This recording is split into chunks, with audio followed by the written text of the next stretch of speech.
ये शेर का बच्चा गिरगिट को देख रहा था कि तभी अचानक पहाड़ों में से कुछ आवाजें आने लगी। बच्चा डर गया और आसपास देखने लगा। तभी उसकी नजर उस पहाड़ पर पड़ी जहाँ से बहुत सारे जानवर दौड़ते हुए उसकी तरफ आ रहे थे, जैसे मानो आसमान फट गया हो। बच्चा घबरा गया और डर के मारे वहाँ से भागने लगा। दरअसल ये सब इसके चाचा की चाल थी, जिसको ये भेड़िए अंजाम दे रहे थे। बच्चा इस चाल में पूरी तरह फंस चुका था और वह भी इस भीड़ के साथ भागने लगा। लेकिन इस भीड़ में ज्यादा देर तक भागना उसके लिए सही नहीं था, क्योंकि वो कभी भी इन बड़े जानवरों के बीच दब सकता था। इसलिए बच्चा एक छोटे से पत्थर के नीचे जाकर छुप गया। बच्चा सदमे में था, क्या करे उसे कुछ समझ नहीं रहा था। तभी उम्मीद की रोशनी दिखी। वह एक सूखे लकड़ी की तरफ दौड़ा और उस पर चढ़ गया। लेकिन भगदड़ की आवाज से वहाँ की जमीन कांप रही थी, जिससे पेड़ की शाखा कभी भी टूट सकती थी। बच्चे की आंख में एक खुशी की झलक दिखी, क्योंकि उसने अपने पापा शेर को देख लिया था, जो भीड़ के साथ उसे बचाने आ रहे थे। बहादुर शेर ने उसे पकड़ा और सुरक्षित जगह पहुंचा दिया। लेकिन दुर्भाग्य से वो इस भीड़ में फंस गए। बच्चे ने उम्मीद खो दी थी कि तभी पहाड़ के दूसरी तरफ पिता को चढ़ते देख उसका चेहरा खुशी से चमक उठा। शेर बहुत बहादुर था, लेकिन उसे इस भगदड़ में काफी चोटें लग गई थी, जिससे वो खुद को संभाल नहीं पाया और नीचे गिर गया। बच्चा चिल्लाया। उसकी चिल्लाहट से पूरे माहौल में सन्नाटा छा गया। बेचारा बच्चा अपने पिता को खो चुका था। वो दिल में दर्द लिए बस अपने पिता को देखे जा रहा था। तभी बच्चे का चाचा वहाँ आ गया और उसने कहा कि तेरा बाप हमारी योजना का शिकार बन गया है और अब तेरी बारी है प्यारे भतीजे। बच्चा घबरा गया और वहाँ से भाग गया। चाचा शेर ने उसके पीछे भेड़ियों को लगा दिया और कहा कि वो बचना नहीं चाहिए। बच्चा अब रुक गया, क्योंकि आगे खाई थी। उसकी तरफ लपके बच्चे का पैर फिसला और वो खाई में जा गिरा। सभी भेड़ियों को लगा कि बच्चा मर गया है, इसलिए वे सभी वहाँ से चले गए, क्योंकि इतनी ऊंचाई से गिरने के बाद बचना नामुमकिन था। अब चाचा शेर सबको डरा धमकाकर खुद ही जंगल का राजा बन गया और उसने बड़ी बेरहमी से अपने भाई के परिवार को जंगल से बाहर निकाल दिया। ये मतलबी शेर बस अपने भाई का पक्ष हड़पना चाहता था, जिसमें ये सफल हो गया था। लेकिन कहानी तो अभी बस शुरू हुई थी, क्योंकि वो बच्चा शेर अभी भी जिंदा बच गया था। चाचा शेर की असलियत जानने के बाद घर लौटना उसे सही नहीं लगा, इसलिए उसने अकेले ही इस रेगिस्तान में अपना सफर शुरू कर दिया। किंतु छोटे काफी लगने की वजह से वो थोड़ा दूर चलते ही बेहोश गया और फिर कुछ ही समय में बहुत से गिद्ध वहाँ आ गए, जिन्होंने उसे चारों तरफ से घेर लिया। और जैसे ही उसे खाने के लिए आगे बढ़े की तभी वहीं दूर से एक जानवर दौड़ते हुए आ रहा था। ये एक जंगली स्वर था। उसने सभी गिद्धों को वहाँ से भगा दिया और फिर उसके होश में आने तक उसके पास ही बैठा रहा। नेवला उसके दांत देखकर डर गया था, क्योंकि ये एक शेर का बच्चा था। बच्चा होश में आया और वह कुछ कहे बिना ही वहाँ से जाने लगा। पिता की मौत का दुख मानो उसको अंदर तक मार चुकी थी। अब वो बच्चा उदास होकर यहाँ से जा रहा था। तभी नेवला और सुअर उससे बात करने की कोशिश करते हैं और बातों ही बातों में वे अच्छे दोस्त बन जाते हैं। वो दोनों उसको हौसला देते कि जिंदगी में हर कोई अपनों को खोता है, ये नियति का नियम है। लेकिन इसका मतलब ये तो नहीं कि जीना ही छोड़ दिया जाए और तुम तो एक बहादुर शेर के बेटे हो। ये सुनकर बच्चा बहुत अच्छा महसूस करता है। अब ये दोनों इसे अपने जंगल लेकर जाते हैं। जंगल को देखकर बच्चा शेर को बहुत अच्छा लगता है, लेकिन यहाँ के जानवर बच्चा शेर को देखकर हैरान थे कि ये शेर का बच्चा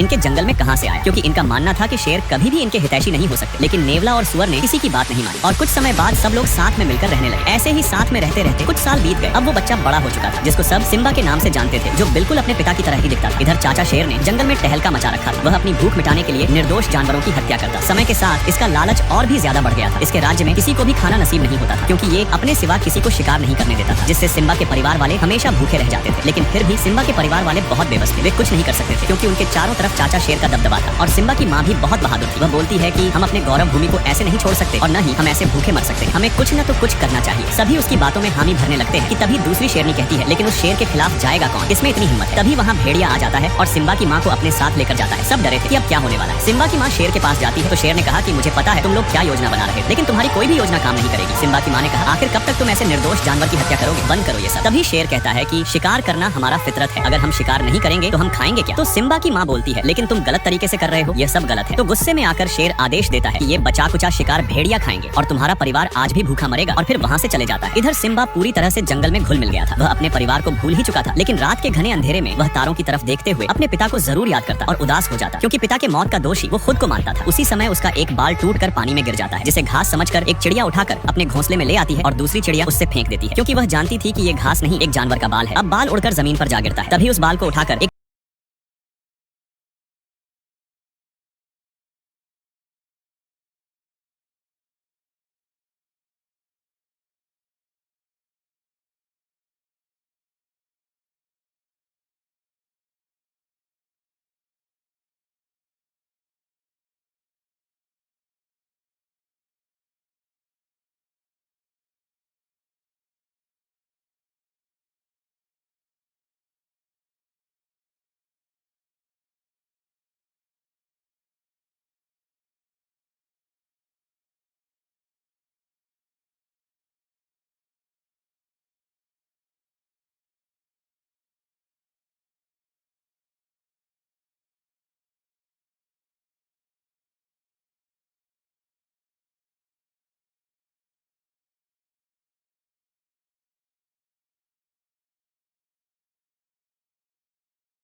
हो। चाचा शेर गुस्से में आकर शेरनी पर हमला कर दिया। चाचा शेर की नीयत बहुत खराब थी। जिसकी नीयत खराब हो वो दूसरों का कभी भला नहीं कर सकता है। तभी एक खौफनाक दहाड़ की आवाज सुनाई दी। ये दहाड़ सिम्बा की थी। सिम्बा को देखकर चाचा शेर डर गया। उसे लगा कि ये उसका भाई है, क्योंकि सिम्बा बिल्कुल अपने पिता के जैसे दिखता था। तभी सिम्बा ने कहा कि दूर हो जाओ।